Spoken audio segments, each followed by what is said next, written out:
Many Jewish organizations are using surveillance cameras to try to protect their members from hate crimes, which have become a growing problem in Los Angeles.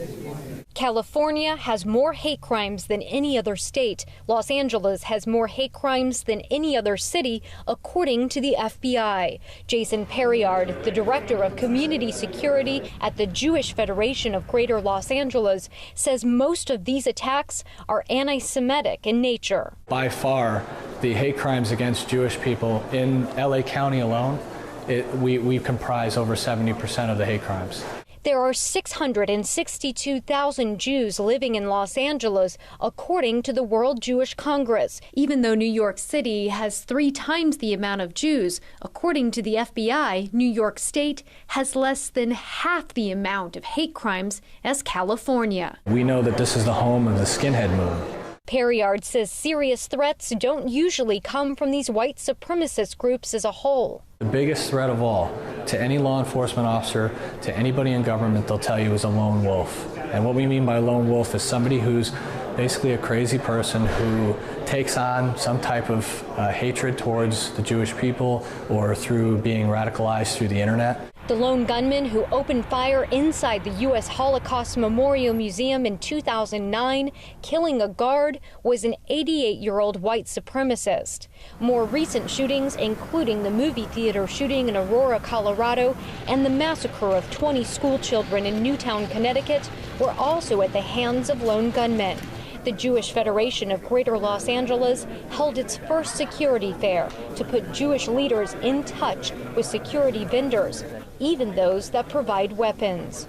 Robert Rothman, the Director of Law Enforcement Relations for the Jewish Federation of Greater Los Angeles, says security measures can also help during natural disasters and against acts of terrorism. Whatever happens out in the rest of the world affects us here locally.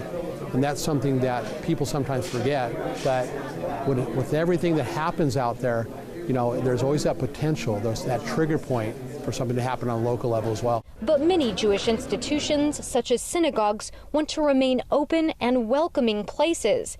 Eitan Ginsberg is the executive director of Temple Isaiah. We don't want to turn ourselves into a police station. We do have to take some level of precaution to make sure that the people who come into our synagogue, the families, the kids, and the visitors are protected. The Los Angeles Police Department recently released this security video of another synagogue being vandalized. A suspect hurled a brick through the window. The video quality is quite poor. At this security fair, vendors are making a point to emphasize the importance of high-definition surveillance video.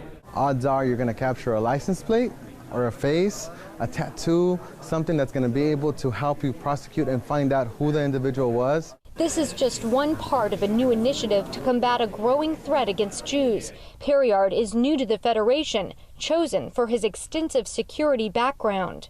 I've been pretty much to 15 countries in security and various law enforcement jobs with the Marine Corps. I was a naval criminal investigator, basically NCIS.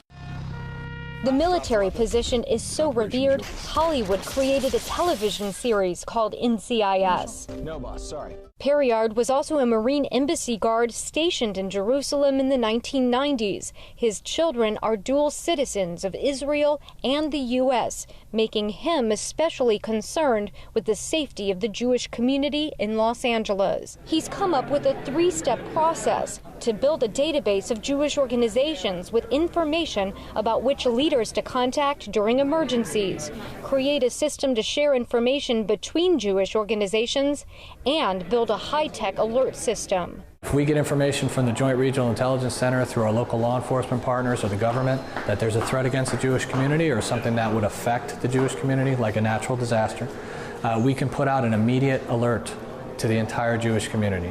Those alerts could go directly to people's cell phones. Perriard wants what they're doing here to become a model for the rest of the country, perhaps even in communities worldwide. Jewish organizations and their members may always be at risk, but being prepared could save lives. I'm Lindsay Mastis for JN1 in Los Angeles.